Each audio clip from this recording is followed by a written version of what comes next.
Everyone, कैसे हो आप सभी लोग। I hope you all are doing well and your studies also going well. This is Simran Kumar and I am working in State Bank of India. So आज इस video में हम देखेंगे कि कैसे जो है एसबीआई क्लैरिकल अपना प्रमोशन ले सकता है विथ एग्जाम और विदाउट एग्जाम। जो है आपके पास में ऑप्शन होते हैं प्रमोशन लेने के लिए।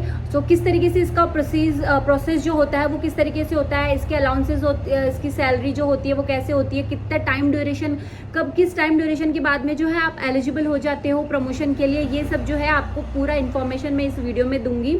तो सबसे पहले हम अपने वीडियो को आगे बढ़ने से पहले आप सभी के लिए जो है एक बहुत ही इंपॉर्टेंट इन्फॉर्मेशन है जो मैं आप सभी के साथ में शेयर करना चाहूँगी। जो भी एस्पिरेंट जो बैंक एग्जाम की तैयारी कर रहे हैं उन सभी के लिए इंपॉर्टेंट इन्फॉर्मेशन होगी, जो कि होगी ये। हेलो दोस्तों, as you know Diwali is near and I wish आप सबकी लाइफ सक्सेसफुल बने और आप जो भी बैंकिंग एग्जाम दे रहे हो उसमें सक्सेसफुल हो। बट सक्सेसफुल होने से पहले आपको अपनी फील्ड के कुछ सक्सेसफुल लोगों को फॉलो करना चाहिए ताकि आप हमेशा मोटिवेटेड रहे। तो कुछ लोग हैं जिनको मैं भी फॉलो करती थी, जैसे कि आशीष गौतम सर है, नवनीत सर है, सौरभ सर है और संतोष सर है।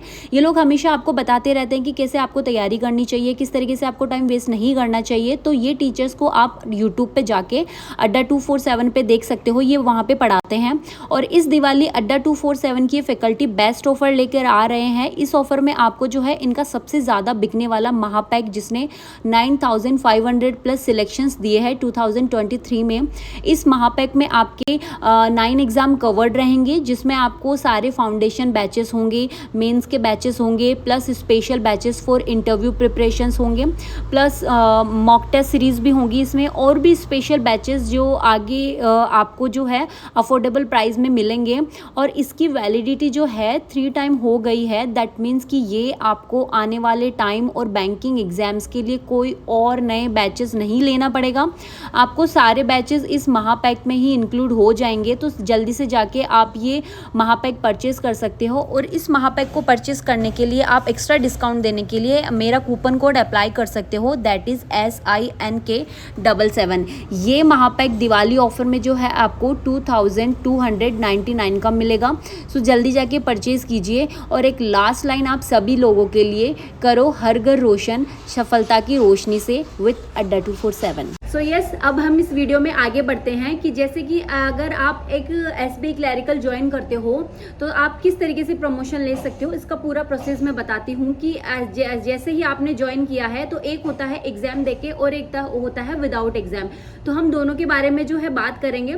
सबसे पहले हम बात कर लेते हैं कि जैसे आपने जेआईबी और सीआईबी क्लियर किया है तब आप जो है कब आपका टाइम ड्यूरेशन होता है, कितने टाइम बाद में एलिजिबल होते हैं, और एक होता है विदाउट एग्जाम और विदाउट जेआईबी सीआईबी जो है आप कब एलिजिबल होते हो। तो सबसे पहले जेआईबी और सीआईबी क्या होता है। जेआईबी का मतलब होता है junior associate Indian institute of bankers, और CAIIB का मतलब होता है certified associate Indian institute of bankers. तो ये इन जेआईबी एंड सीआईबी के बारे में जो है फुल डिटेल जो है मैंने अपने चैनल पे एक वीडियो बनाया है, इसका लिंक जो मैं आपको डिस्क्रिप्शन में डाल दूंगी। पूरी डिटेल आप जो है जानने के लिए आप जाके लिंक पे क्लिक कर सकते हो और पूरी इन्फॉर्मेशन ले सकते हो। तो सबसे पहले हम बात कर देते हैं कि जब कोई अगर candidate JIB and CIB clear कर लेता है, तो देखो जब अगर आपने जेआईबी क्लियर किया है, ओनली जेआईबी, तो आप जो है 3 साल बाद में इसके लिए एलिजिबल हो जाओगे प्रमोशन के लिए। और जब आपने जेआईबी एंड सीआईबी बोथ अगर आपने क्लियर किया है तो आप जो है आफ्टर ज्वाइनिंग के 2 ईयर बाद में जो है आप एलिजिबल हो जाओगे। और सपोज कीजिए कि आपने जेआईबी और सीआईबी दोनों नहीं किया है तो आप जो है 5 साल बाद में एलिजिबल हो गए। आपने ज्वाइन किया, उसके बाद में कोई जेआईबी कोई सीआईबी नहीं हुआ है तो आप जो है 5 साल बाद में एलिजिबल हो जाओगे। तो देखते हैं कि जब जेआईबी एंड सीआईबी जब आप क्लियर कर लेते हो तो आपका एक बाद में एक एग्जाम होता है, जो एक ऑनलाइन एग्जाम होता है, बैंक की तरफ से कंडक्ट किया जाता है। मैं बात कर रही हूँ एसबीआई में जो आप एक एग्जाम क्वालिफाई करते हो उसको बोलते हैं टीओ का एक एग्जाम होता है। टीओ एग्जाम होता है, एग्जाम क्वालिफाई होने के बाद में आपका इसका एक इंटरव्यू भी होता है, अच्छे लेवल का इंटरव्यू होता है आप में इसमें। तो उसके इंटरव्यू अगर क्वालिफाई कर जाते हो तो आप टीओ कहलाते हो। टीओ होता है ट्रेनी ऑफिसर, जो एक पीओ के बराबर ही होता है। पीओ क्या होता है कि आप जो है पीओ की रिक्रूटमेंट जो है डायरेक्ट आती है, और टीओ क्या होता है कि एज ए क्लैरिकल से जब प्रमोट होकर आते हैं उनको टीओ बोलते हैं। जैसे कि स्केल 1 ऑफिसर, पीओ को भी स्केल 1 ऑफिसर बोलते हैं और टीओ को भी जो है स्केल 1 ऑफिसर ही बोलते हैं।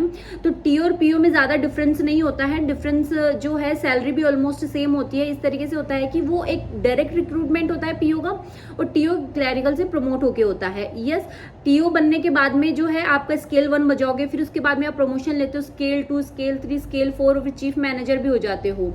उसके बाद में देखो कि अगर आपने जैब और कैब क्लियर नहीं किया तो 5 साल बाद में जो है आपका कोई रिटर्न एग्जाम नहीं होता है, कोई इंटरव्यू नहीं होता है, बस आप एक 5 साल बाद में एलिजिबल हो जाते हो और आप प्रमोशन अप्लाई कर सकते हो और आपको प्रमोशन भी मिल जाता है। तो ये सब हुआ। और देखो इसमें डिफरेंस क्या है कि आप एक 5 साल बाद में अगर आप प्रमोशन ले रहे हो और एक जैब और कैब करके और टीओ एग्जाम क्वालिफाई करके जो है आप ले रहे हो। सबसे पहले कि जब जैब और कैब क्लियर करके टीओ के एग्जाम देते हो तो आप टीओ कहलाते हो, और जब विदाउट जैब कैब के बाद में अगर आप प्रमोशन लेते हो आफ्टर 5 ईयर तो आप जेएमजीएस कहलाते हो, जिसको बोलते हैं जूनियर मैनेजमेंट ग्रेड स्केल, जेएमजीएस कहलाते हो आप। और फिर उसके बाद में क्या होता है कि टीओ अगर बनता है तो वो जेआईबी सीआईबी क्लियर होके बनता है, तो उनका सैलरी जो होता है ना वो जेएमजीएस से थोड़ा सा ज़्यादा होता है, क्योंकि जैब कैब क्लियर होते हैं तब आपके जो है एक्स्ट्रा अलाउंसेस जो होते हैं और एक्स्ट्रा इंक्रीमेंट जो होते हैं वो भी ऐड हो जाते हैं और जेएमजीएस में वो ऐड नहीं होते हैं। तो सैलरी भी जो होती है थोड़ी सी जेएमजीएस की और टीओ की थोड़ी ज़्यादा होती है। और इसमें क्या होता है कि अभी आप बोलोगे कि अब 5 साल बाद में आप प्रमोशन ले रहे हो और जो है टीओ बन के आप प्रमोशन ले रहे हो, तो इसमें क्या डिफरेंस है? डिफरेंस ये है कि सैलरी का थोड़ा सा डिफरेंस होता है।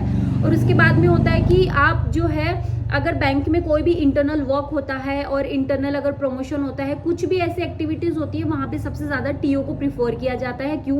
क्योंकि टीओ एक जैब और कैब क्लियर करके आया है, टीओ का इंटरव्यू भी जो होता है एक अच्छे लेवल का इंटरव्यू होता है, तो वो लेवल भी जो है उन्होंने क्लियर करके आया, तो माना जाता है कि टीओ थोड़ा सा एक्सपीरियंस्ड है अगर मिन कंपेयर करे अगर जेएमजीएस के। जेएमजीएस क्या होता है कि वो डायरेक्ट अपने मतलब कोई इंटरव्यू और ये सब नहीं होता है, इसलिए तो सैलरी का थोड़ा सा डिफरेंस होता है, ये होता है। अब देखो इसके बाद में क्या होता है कि जब आप टीओ बन जाते हो स्केल 1 बोलते हैं, फिर स्केल 2 बन जाते हो, स्केल 3 भी बन जाते हो, स्केल 4 जिसको चीफ मैनेजर बोलते हैं, स्केल 5 जिसको एजीएम बोलते हैं, जो कि आपका एक पूरा रीजन जो होता है आरबीओ लेके बैठता है स्केल।